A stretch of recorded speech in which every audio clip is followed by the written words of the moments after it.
Ili uwe wa kwanza kupata taarifa zetu, subscribe Moka Media kisha bonyeza alama ya kengele kuruhusu notifications. Usisahau like, kushare na comment kwa ajili ya taarifa zaidi. Moka Media. Kwa jina naitwa Emmanuel Malenda. Naishi kata ya Ukwamani, Jasiriamali.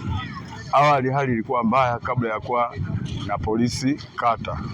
Baada ya kutupa ushauri polisi kata, hali sasa hivi iko shwari. Naendelea kushirikiana nao, kufanya nao kazi kwa baadhi ya matukio. Mpaka sasa hivi tuko shwari. Elimu waliotupa polisi kata, kuhamasishana jinsi ya kushirikiana, kutoa taarifa baada ya kuwa kuna wahalifu. Kwa hiyo imetusaidia pakubwa kuwadhibiti wahalifu. Kwa majina naitwa Rehema Manase Makanyaga. Mimi ninashukuru sana kwa polisi kata jamii tuletu hapo Ukwamani, kwenye kata yetu ya Ukwamani. Tunashukuru sana kwa sababu tunashirikiana mambo mengi na anajituma kwa uhakika, na tuko naye usiku mchana katika matukio mbalimbali, tuko naye pamoja. Pia tunashukuru hata kwa maaskari wengine, maana anatuletea yeye polisi kata, anaongea na wenzake, wanakuja hapa kufanya doria. Kwa hiyo tunashukuru sana kwa hapa kwetu sisi Ukwamani, usalama ni safi. Rejesha amani na utulivu. Jamhuri ya Muungano wa Tanzania.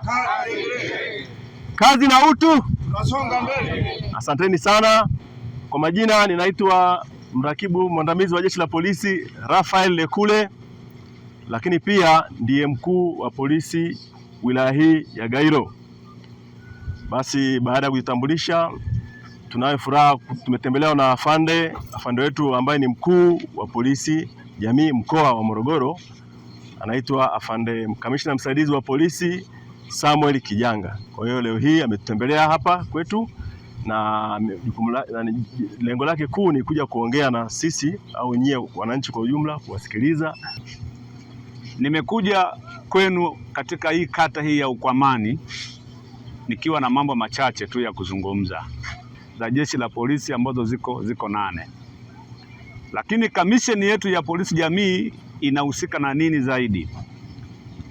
Ndio lengo langu kubwa kwanza ila utangulizi, kwamba polisi jamii kazi yetu kubwa ni kuelimisha jamii, hasa masuala mbalimbali yanayohusiana na uhalifu, kutanzua uhalifu na kuzuia uhalifu katika maeneo yetu tunayoishi. Ndio kazi yetu kubwa, kuelimisha jamii kuhusiana na masuala yote ya kiuhalifu, ni namna gani tunaweza tukayatanzua na kuzuia uhalifu na changamoto zingine zozote zile za kiuhalifu ambazo zinatokea katika jamii zetu. Ndio maana mnawakuta askari wetu wako kwenye kata nchi nzima. Tukija katika mkoa wetu wa Morogoro tuna kata 214. Kila sehemu wapo katika hizo kata zote. Kwa hiyo kwa namna gani kwamba serikali iamua kwamba tuwe karibu na nyinyi, kuleta huduma yetu ya kipolisi ili kusudi tuweze kuwasaidia kutatua changamoto za uhalifu katika maeneo yenu, katika kusuluhisha zile kesi ambazo kesi za kuwapa mimba wanafunzi, kesi za ubakaji. Ni kosa kabisa kuweza kufanya hivyo. Msifanye majadiliano nje na mahakama kwa kesi kama zile. Na pia nawashauri muende mkatoe ushahidi mahakamani kwa kesi zile. Zile kesi zinahitaji mtu aliyefanyiwa kitendo hicho afike mahakamani akasipitishe ni namna tukio lilivyotendeka pamoja na wale mashahidi wote. Kwa hiyo msiwafiche wale watoto. Nimeambiwa kwamba huwa wanawaficha, inapofika muda wa kesi wanafichwa. Wale waliofanyiwa hivyo na wale pia waliofanya hivyo wanakimbia kwa sababu wanakuwa wako nje kwa dhamana. Kwa hiyo naombeni jamani, tusifanye nini? Tusishiriki katika mambo kama hayo. Ili uwe wa kwanza kupata taarifa zetu, subscribe Moka Media kisha bonyeza alama ya kengele kuruhusu notifications. Usisahau like, kushare na comment kwa ajili ya taarifa zaidi. Moka Media.